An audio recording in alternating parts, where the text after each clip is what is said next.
Nous allons à présent prier et partager la parole de Dieu de ce matin.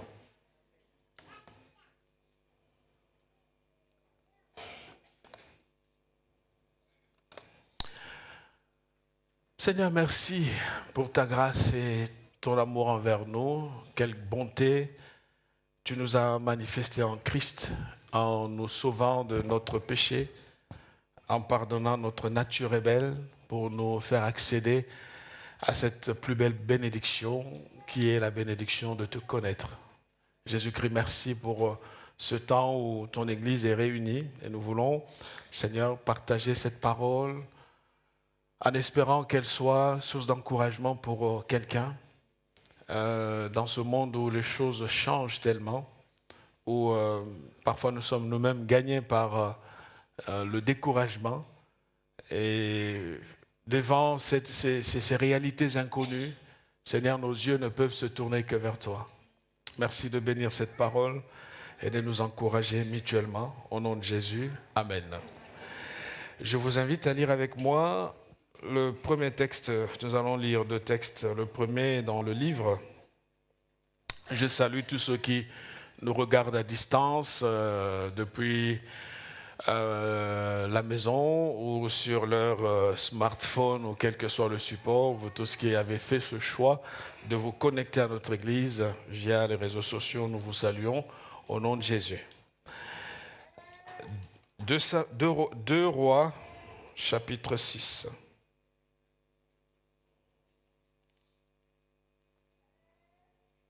2 Rois, chapitre 6. Je vais lire les versets 1 à 7.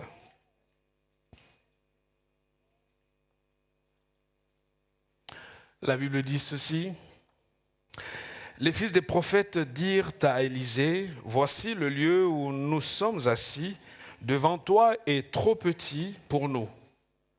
Allons jusqu'au Jourdain, nous prendrons là chacun une poutre, et nous y ferons un lieu d'habitation. » Élisée répondit, « Allez. » Et l'un d'eux dit, « Consens à venir avec tes serviteurs. » Il répondit, « J'irai. » Il avait une drôle manière de répondre Élisée.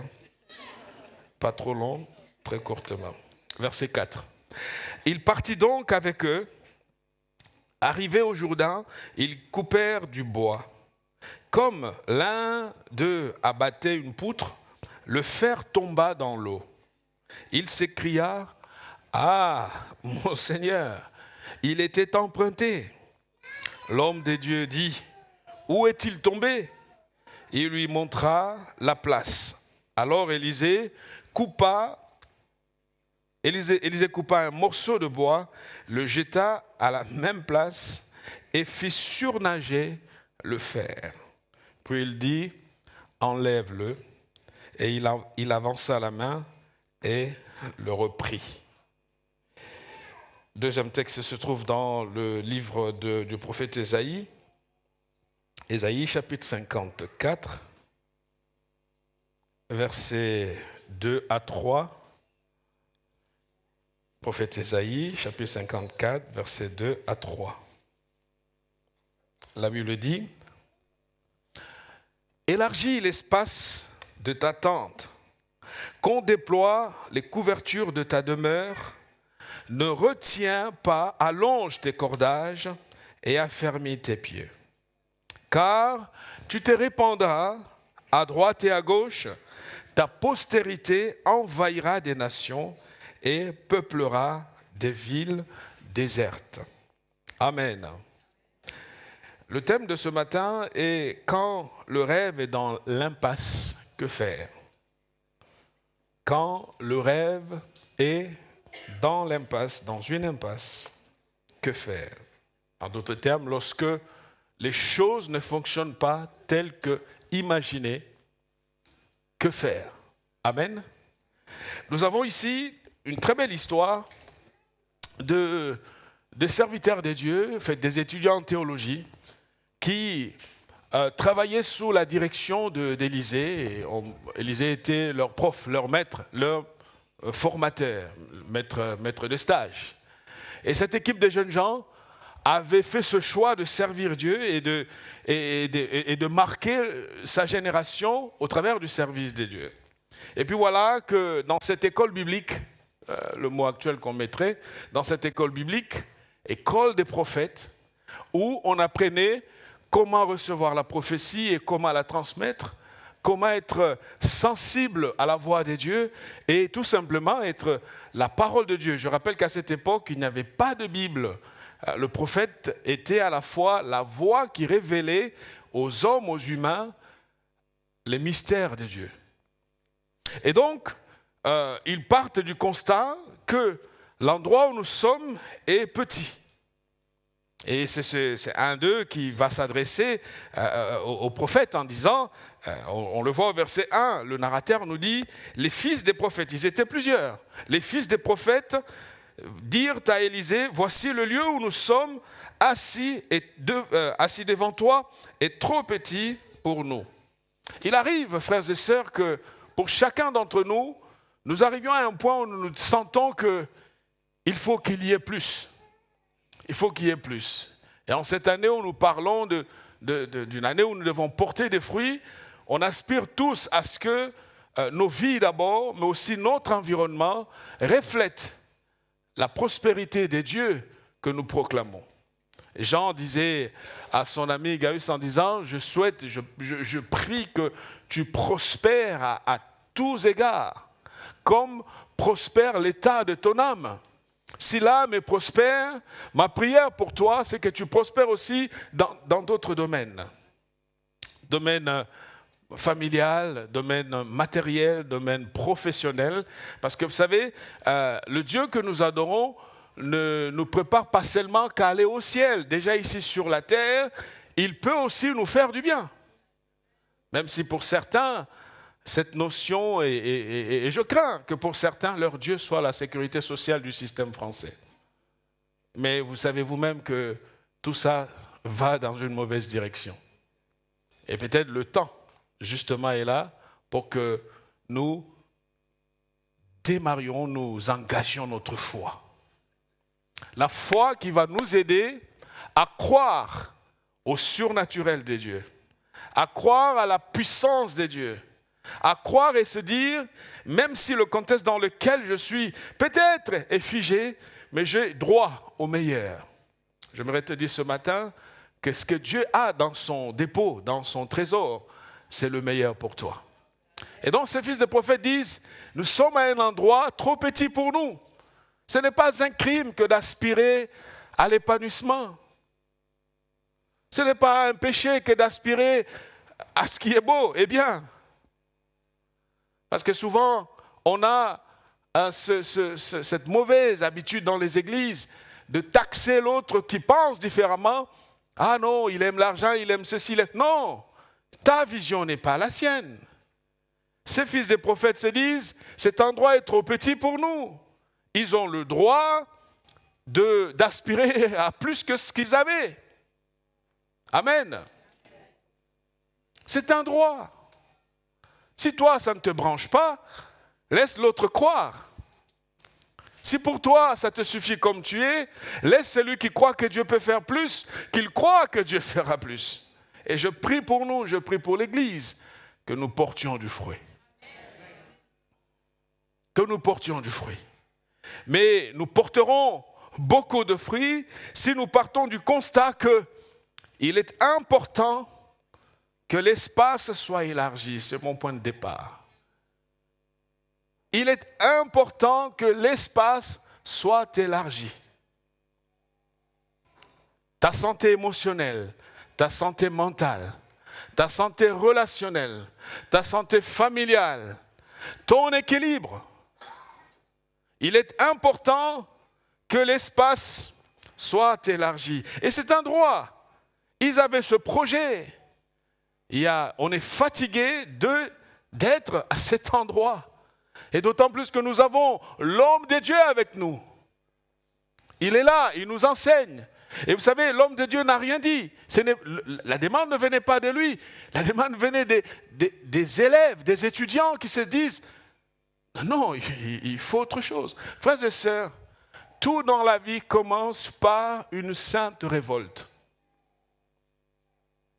Tant que ça te convient, tu accepteras ces choses. Mais tu sens que non, je peux aspirer à plus. Le Seigneur s'engagera aussi à te donner plus. Voilà, c'est ce que le prophète Ésaïe dit. Élargis l'espace de ta tente.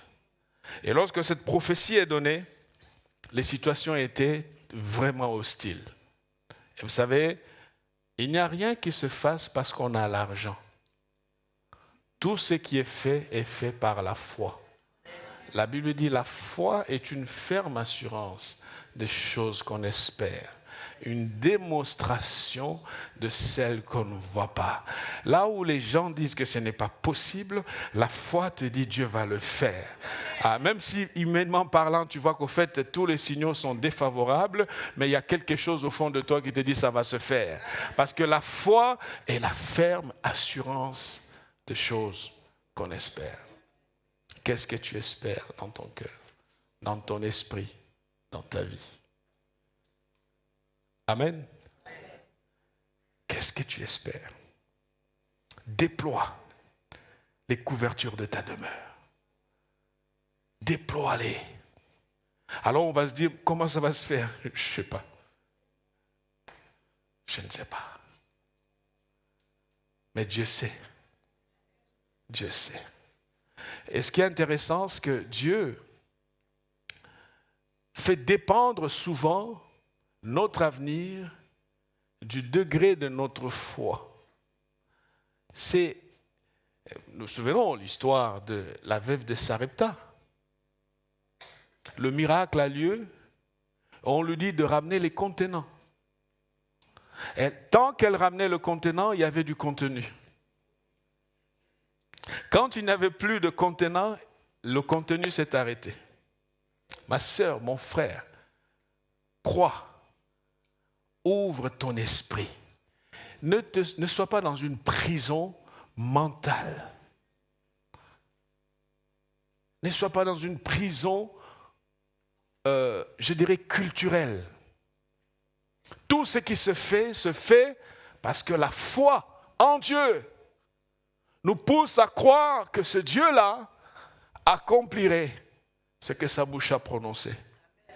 Quand il a pris Abraham dans les conditions que nous connaissons, que la Bible nous explique, Abraham a tout quitté. Et Dieu lui disait, je ferai de toi le père d'une multitude nombreuse. Tout à l'heure, avec ce qui se passe au Proche-Orient, c'est depuis quelques jours déjà. Et c'est fou de voir que nous sommes en train de revivre l'Ancien Testament. Nous sommes en train de revivre l'Ancien Testament. Et ça se déroule sous nos yeux. Et pour certains, ils ne croient toujours pas en Dieu. La foi. J'ai envie de dire, il faut croire.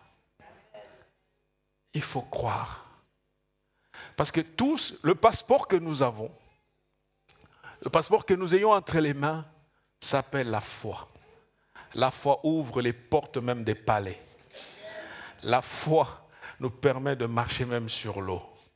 La foi nous amène même ce que nos parents ne nous ont jamais donné. La foi nous donnera même ce que notre pays ne peut pas nous donner. Parce que Dieu est capable d'appeler de l'Orient, de l'Occident, et il a cette capacité de converger les choses vers toi. Mais à condition que toi, du fond de ton cœur, tu crois que Dieu peut élargir l'espace de ta tente. Église Connexion, nous devons déployer les couvertures de notre demeure. Nous devons croire que le Dieu que nous servons à cet endroit va nous étendre. Il va nous étendre. Parce que l'œuvre est à lui. Quand il dit, les ouvriers sont peu nombreux, il y a peu d'ouvriers dans la moisson, mais priez le maître de la moisson. Notre rôle, c'est de prier. Parce que quand on prie, on saisit dans la sphère du surnaturel des réalités qui vont atterrir dans le naturel. Et on déploie ces choses au milieu de nous. Il faut commencer par là. Très important, élargir l'espace d'attente. Mais, c'est mon deuxième point, le rêve va tomber dans une impasse sérieuse, terrible. Parce que le jeune homme qui a demandé à ce que le prophète soit... Et ce que j'apprécie, c'était les précautions que ces fils de prophètes ont pu prendre. Ils ont tout fait pour que le prophète soit avec eux. C'est formidable le projet de partir. C'est extraordinaire le désir d'étendre. Mais avec qui? Qui pourra le faire? Et ils vont dire au prophète, s'il te plaît, consens, accepte, viens avec nous. Voilà pourquoi nous avons vu dans notre texte de base de l'année de Jean 15, Jésus a dit, sans moi, vous ne pouvez rien faire. Nous pouvons avoir des beaux projets, nous pouvons avoir les plus belles idées, mais nous avons besoin de celui qui est l'alpha et l'oméga. C'est lui qui est le commencement et la fin de nos rêves, de nos projets, de nos aspirations. Nous avons besoin de lui. Ils disent, il faut que tu viennes. Et tant qu'ils n'avaient pas le go du prophète, ils n'ont pas bougé d'un cran. Ils sont restés là. Frères et sœurs, dans tout ce que nous faisons, dans tout ce que nous voulons, travaillons à avoir Dieu de notre côté. Vous savez, si vous avez Dieu avec vous, même si tout le monde est contre vous, vous allez réussir. Le problème de beaucoup de gens, c'est d'avoir beaucoup de copains, beaucoup de gens qui les soutiennent, mais Dieu n'est pas avec eux. Et si Dieu n'est pas avec toi, tu ne pourras rien faire. Tu ne pourras absolument rien faire. Et il disait, il faut que tu viennes avec nous. Et vous avez vu la réponse strict minimum. S'il te plaît, il dit, allez. Mais il faut que j'irai. Vous savez, au fait, on est à une époque où les gens veulent domestiquer Dieu et manipuler les choses de Dieu. Si on avait quelqu'un comme Élisée, avec son tempérament, sa personnalité, en tout cas, vous ne pouvez pas rester une année à ses côtés. Parce que si c'était un jeune Gen Z, c'est ça? On les appelle comme ça, c'est un jeune Gen Z. Qu'est-ce qu'il veut me montrer là? Qu'est-ce qu'il veut dire? Moi, je lui parle, j'ai élaboré des phrases toutes faites et tout. J'ai mis tout mon français pour lui parler. Lui, j'irai. Allez. Et vous pouvez commencer à vous frustrer pour rien. À murmurer pour rien et à complètement passer à côté de quelque chose d'extraordinaire que Dieu a placé devant vous. Frères et sœurs, quand on est dans le besoin qu'on cherche, on n'a pas besoin de poser les conditions. Celui qui pose des conditions n'a vraiment pas besoin de quoi que ce soit. Et quand ils vont obtenir de lui l'ordre de partir avec eux, et c'est ce que je disais, c'est très important dans tout ce que nous faisons, que nous puissions avoir Dieu avec nous. Prends le temps de prier. Ne te repose pas sur tes propres capacités. Même si tu as bien ficelé la chose, réfléchi. Vous savez, il y a des cerveaux comme ça, ce n'est pas le mien. Moi, je ne suis pas comme ça. Moi, je suis un gars, on y va. Hein? Allons-y, on verra. Que Dieu bénisse tous ceux qui me supportent et qui m'aident à être meilleur. parce que je n'ai pas reçu ce que vous avez reçu. J'en suis incapable. Voilà, donc il faut juste dire la vérité. Hein, faut pas, vous savez, il y a des gens qui sont trop fiers pour rien. Je ne sais pas. Je n'ai pas reçu ça. Même si vous réfléchissez, vous calez les choses et tout, ça ne suffit pas. Ça ne suffit pas. Parce qu'en fait, qu'est-ce qu'ils ont fait ces fils des prophètes? Ils sont allés emprunter une hache qui appartenait à quelqu'un d'autre. Et ils ont pris le métal, parce qu'à cette époque-là, nous sommes dans une époque où, pour trouver un métal, ce n'était pas facile. Ce n'est pas comme aujourd'hui. On peut aller chez le roi Merlin et on prend tout ce que l'on veut. Non, il n'y avait pas le roi Merlin. Il n'y avait pas de Bricorama à l'époque. Et ceux qui avaient ce métal-là étaient des gens riches. Ça coûtait très cher. Voilà que pour être à l'aise dans une école biblique, dans l'œuvre de Dieu, c'est lui qui est allé prendre ce métal. Et peut-être qu'il connaissait un homme riche qui avait ses moyens. Vous savez, pour que Dieu nous amène où nous voulons aller, nous devons aussi transpirer, travailler, utiliser aussi le réseau que nous avons, des gens que nous connaissons. Parce que tout cela a été préparé, même les relations que nous avons, Dieu les a placées pour quelque chose d'extraordinaire en son temps. Souvenez-vous de la parole qui est dite à Esther par son oncle Mardoché. Il lui dit, écoute, qui sait si ce n'est pour des temps comme ceux-ci que Dieu t'a placé là où tu es. Ah, frères et sœurs, attention à l'orgueil, attention à la fausse fierté.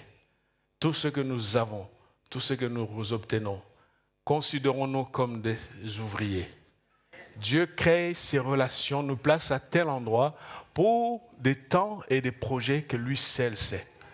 Alors, quand arrivera le temps, joue ta partition. Ce qui compte, ce n'est pas ta visibilité à toi, ce qui compte, c'est la gloire de Dieu.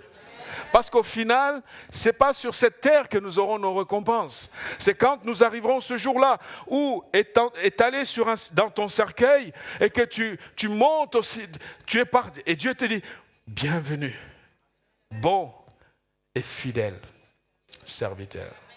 Alors peut-être que tu ne reçois pas assez de reconnaissance de la part des gens qui t'entourent, ce n'est pas grave.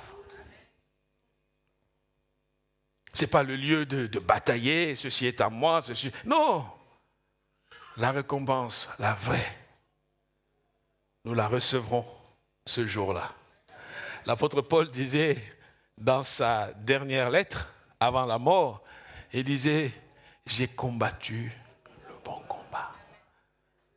J'ai gardé la foi. Il dit maintenant, j'attends la couronne. Le juste juge me la donnera. La couronne ne vient pas des mains des hommes. Amen. Alors peut-être que tu as été sur le point de te décourager parce que tu t'es pris la tête avec quelqu'un. N'attends pas la couronne des mains des hommes. La couronne te sera donnée par celui qui t'a appelé. Crois. Élargis l'espace de ta tente. Et donc ils arrivent. La hache tombe dans l'eau, dans le Jourdain, c'est le fleuve. Et cri de détresse. Verset 4, verset 5. La Bible dit, comme l'un d'eux abattait une poutre, le fer tomba dans l'eau. Il s'écria, ah, mon Seigneur, il était emprunté. Jusque la personne ne savait que c'était emprunté. Le pauvre étudiant dans tous ses états. Comment je vais faire? Ah, mon sort, ma famille. Et ça coûtait extrêmement cher. Mes conseils, redéfinis l'échec. Parce que l'échec n'est pas toujours une mauvaise chose. Amen. Ce n'est pas toujours une mauvaise chose. L'échec est peut-être le moment où nous apprenons le plus. Quand tout va bien, nous sommes drogués par le succès.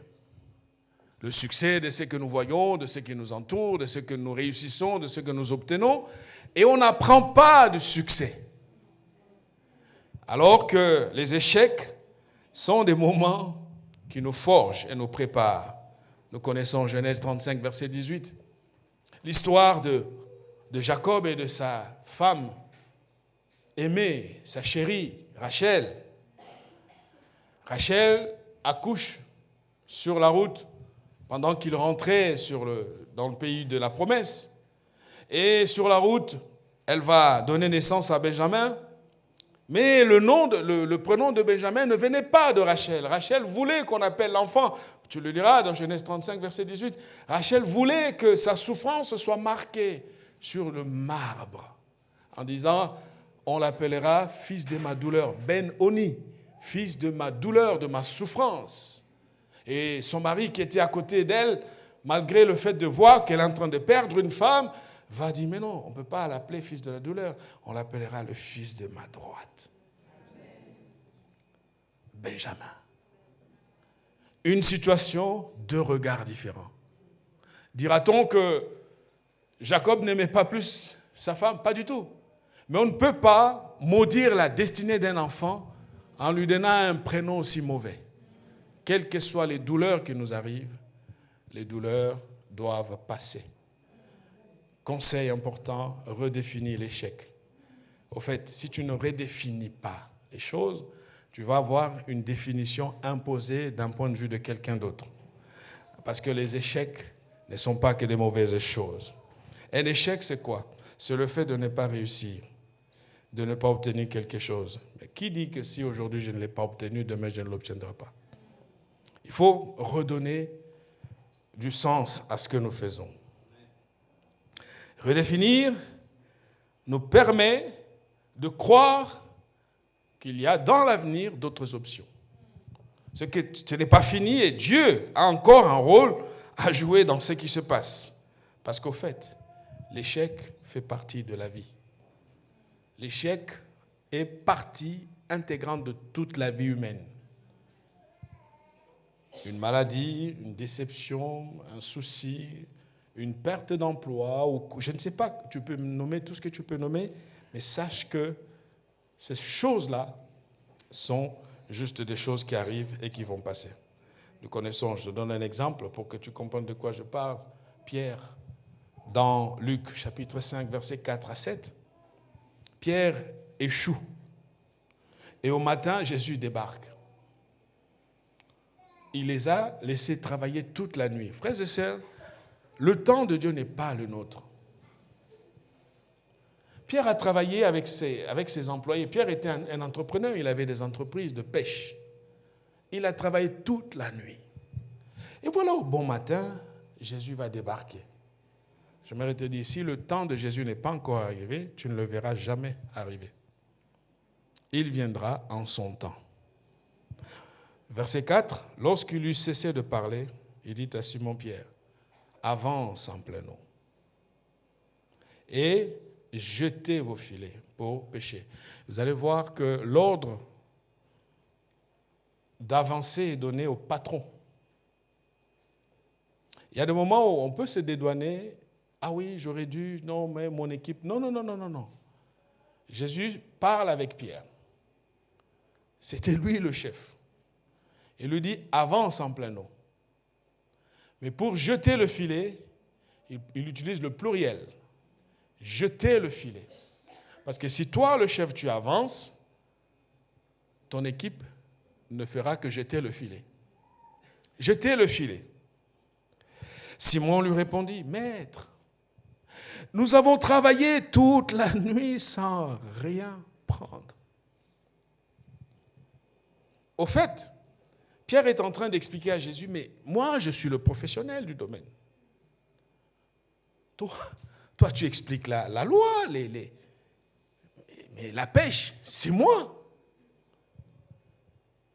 Toute la nuit, c'est le moment propice pour avoir des poissons. C'est là qu'on peut les avoir. J'ai respecté les lois naturelles qui permettent, les lois de la pêche. Je sais à quel moment on peut avoir beaucoup de poissons et je l'ai toujours fait. Ce n'est même pas la première fois. Toute la nuit, je l'ai fait. Mais sur ta parole, et il se rend compte qu'au fait, avec Dieu, ce ne sont pas nos débats qui font évoluer la question. C'est notre obéissance qui nous aide à gagner du temps. Mais sur ta parole, je jetterai le filet. L'ayant jeté, la suite nous explique, ils prirent une grande quantité de poissons et leurs filets se rompaient. Ah, je prie Dieu que les filets de connexion se rompent. Qu'ils se rompent. Tellement qu'on aura besoin. Et, la Bible, et ils furent signes à leurs compagnons. Vous savez, la bénédiction de Dieu, lorsqu'elle arrive, on n'est plus égoïste. Ah, c'est à moi, c'est à moi. Non, ah, mon ami, mais viens aussi, viens nous aider. Parce qu'en fait, on n'est plus dans, je dois garder. En fait, ça, c'est l'esprit de pauvreté, l'esprit étriqué de, ça, c'est à moi. Non.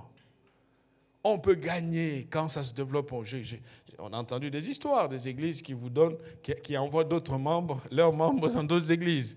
Nous sommes pleins ici, pasteur prend 100 personnes et on explique, frère, c'est ça la dimension à laquelle nous voulons aller. Pierre et ses compagnons ont vu le miracle. Donc, n'oublie pas de redéfinir l'échec.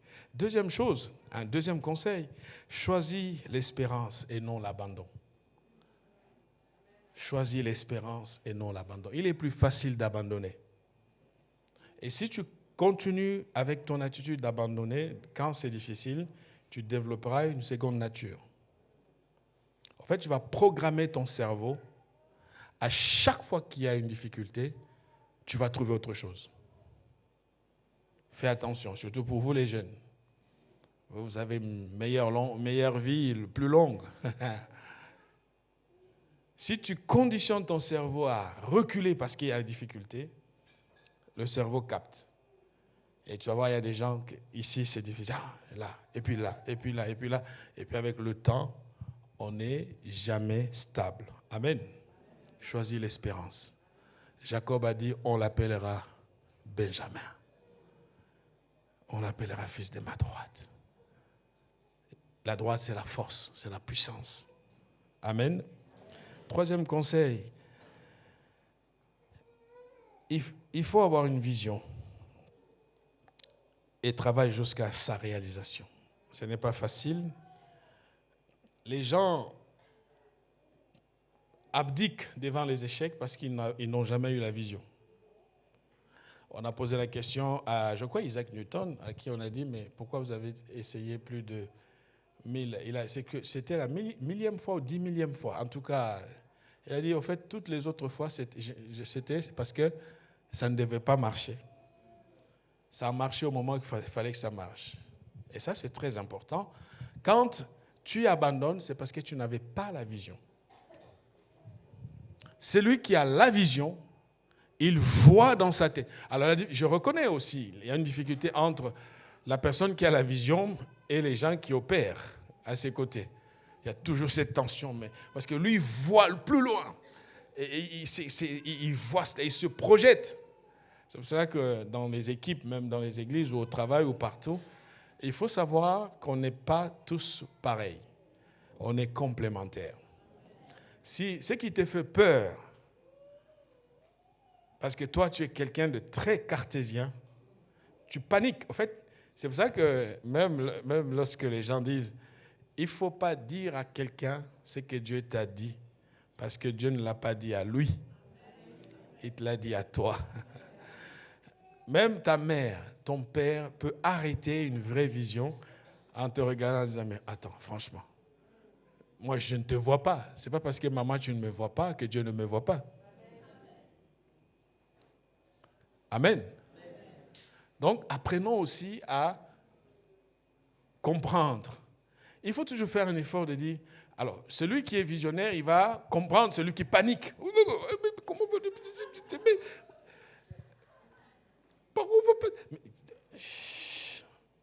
c'est pas la fin du monde.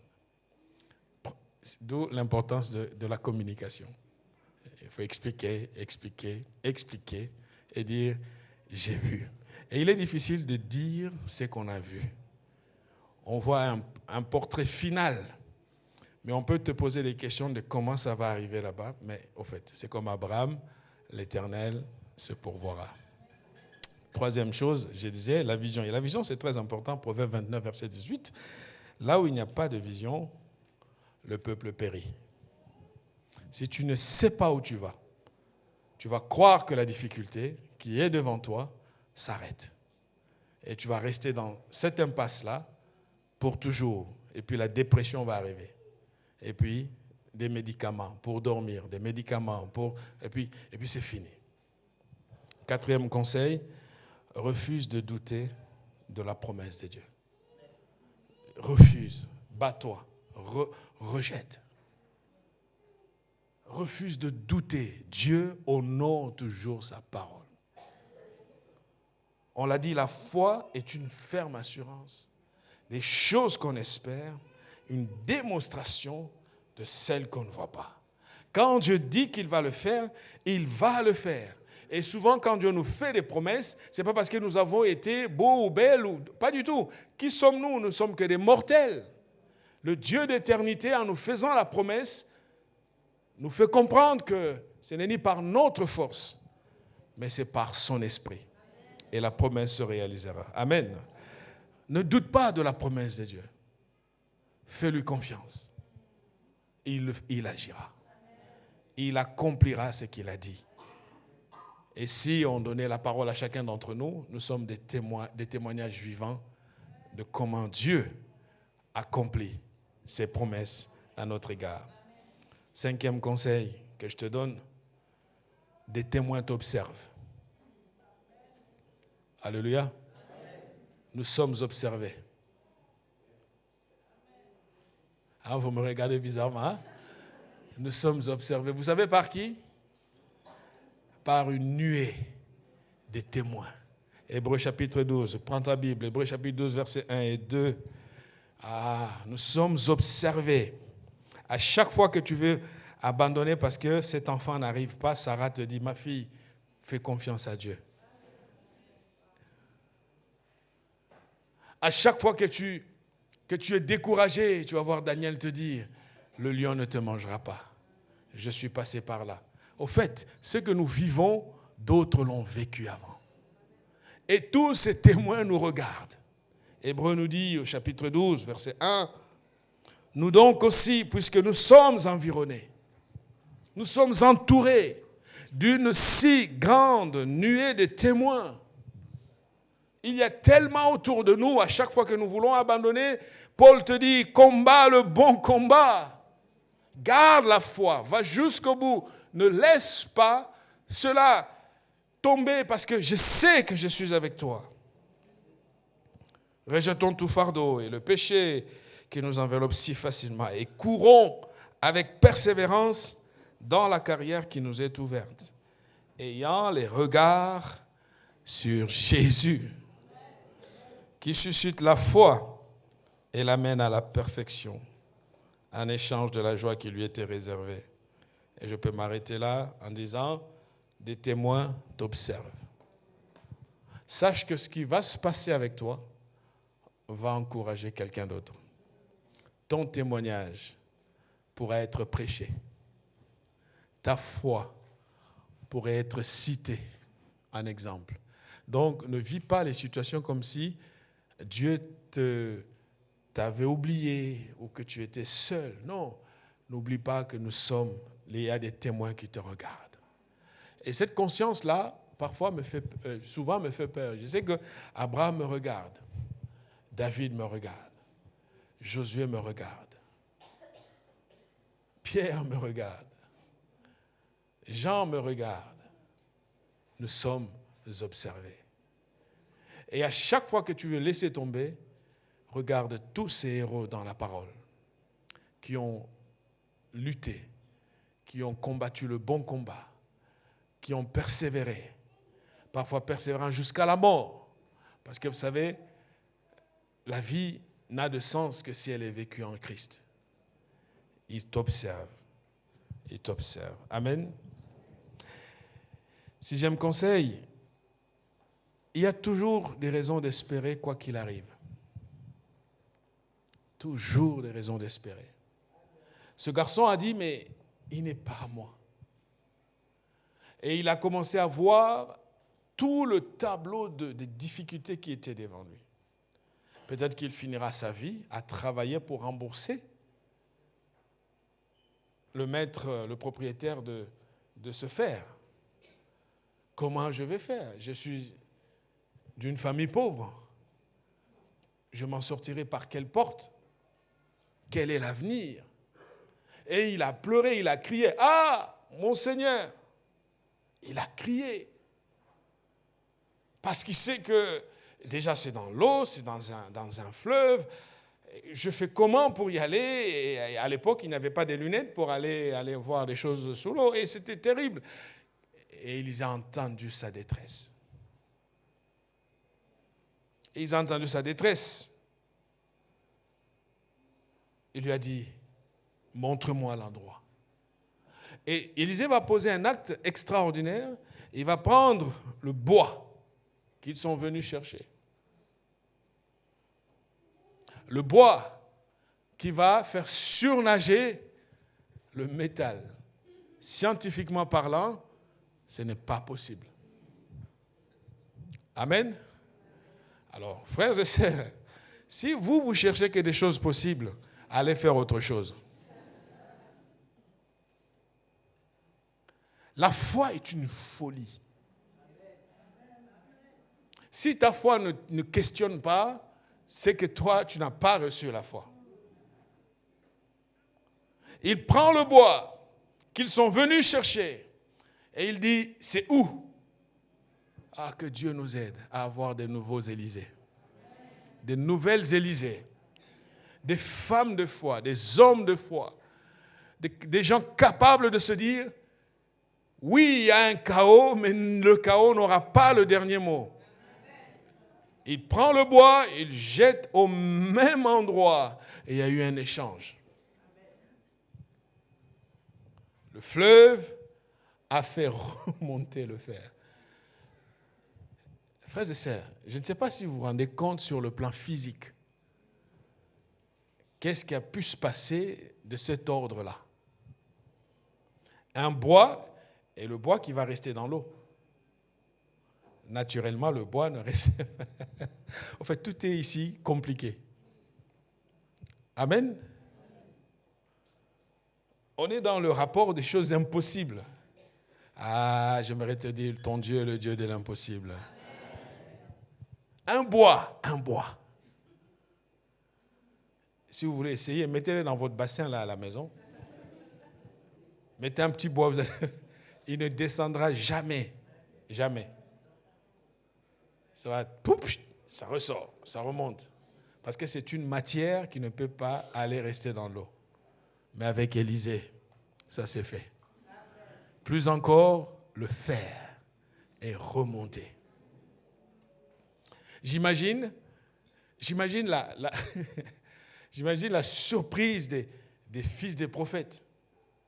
Et je bénis Dieu pour ce miracle, parce que ce miracle a été le signe pour montrer à tous ces étudiants en théologie, nous pouvons faire de la théologie, c'est formidable, mais nous avons besoin de la puissance de Dieu. Nous avons besoin de la démonstration de puissance.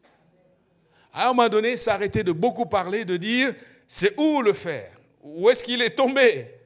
Alors il arrive, il prend... Et il aurait pu parler, remonte, fer. Il a refusé de parler. Il a pris le bois que nous sommes venus chercher, on va le jeter. Et il dit au jeune homme, lève-toi, reprends-le. Reprends-le. Ma sœur, mon frère, c'est le temps de reprendre ce que Dieu veut que nous puissions avoir. Ce sont ces moments où nous laissons tout, je ne sais à la liberté de qui, mais ressaisissons-nous. Il y a un bois de la croix qui va faire remonter le fer. Il y a la puissance de la croix qui va renverser les actions contraires de l'ennemi. Il y a la force de Dieu qui va manifester la puissance de Dieu ici pour que l'ennemi soit écrasé. Amen. Où est-ce que tu en es? Est-ce que ton rêve est dans l'impasse? Est-ce qu'il y a une situation qui est figée dans ta vie?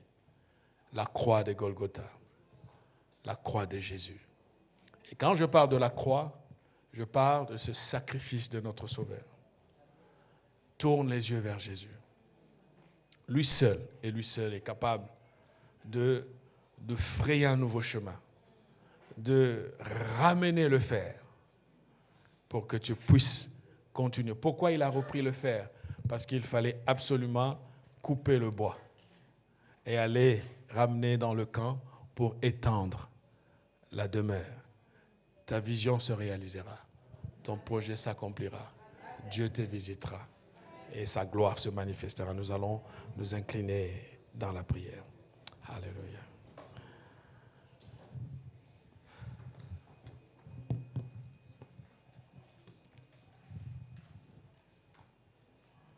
Alléluia.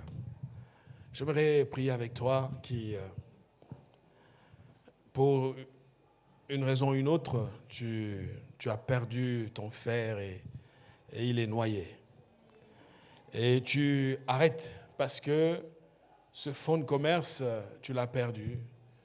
Ce moyen qui te permettait d'implémenter un nouveau projet, une nouvelle vision, t'a été arraché. Et tu es dans une impasse. Tu ne sais pas par où passer. Je t'invite à te lever là où tu es et nous allons prier ensemble. Alléluia. Merci. Nous avons tous les yeux fermés. Seigneur, merci. Alléluia. Lève-toi là où tu es. En te levant, je vais faire la prière ce matin et Dieu te permettra de reprendre la route. Tu as un rêve qui s'est arrêté à cause d'une situation qui est arrivée. Ce matin, Dieu dit, tu peux reprendre ce fer parce qu'il faut absolument que tu réalises ton rêve. Et sa puissance, sa présence, son amour t'aideront à vivre ce que nous disons. Et pendant que tu es debout, ouvre tes mains, lève-les vers Dieu légèrement, en signe de quelqu'un qui reçoit tout simplement ce que Dieu veut lui communiquer. Oui, Dieu veut te communiquer cela ce matin. Seigneur, c'est toi qui vois ses mains. Ce sont tes enfants. Ils t'aiment, elles t'aiment. Ils sont là devant toi. Après cette parole, je prie, Seigneur, que le Saint-Esprit rattaché à cette parole, l'esprit de cette parole, opère le miracle dans leur vie. Qu'à partir de maintenant, Seigneur, de nouveaux horizons s'ouvrent pour eux. Qu'une nouvelle saison démarre maintenant pour elles, pour eux, Seigneur. Et que dans les mois à venir, les années à venir, que les témoignages s'en suivent, Seigneur. Parce que tu es le Dieu qui opère des miracles. Seigneur, pour toi, rien n'est impossible. Je recommande, mes bien-aimés, entre tes mains, Seigneur. Je te les confie, ô Dieu de gloire. Que leur vie soit une vie de miracle. Que le surnaturel les porte plus loin. Que ce que leurs mains toucheront, Seigneur, soit aussi béni. Oh Dieu de gloire, tu vas les distinguer. Tu vas leur accorder ce que leur cœur recherche. Et ils reconnaîtront que l'Éternel, Dieu dans cette maison est vrai. Merci Seigneur. À toi la gloire et la louange. Au nom de Jésus. Amen.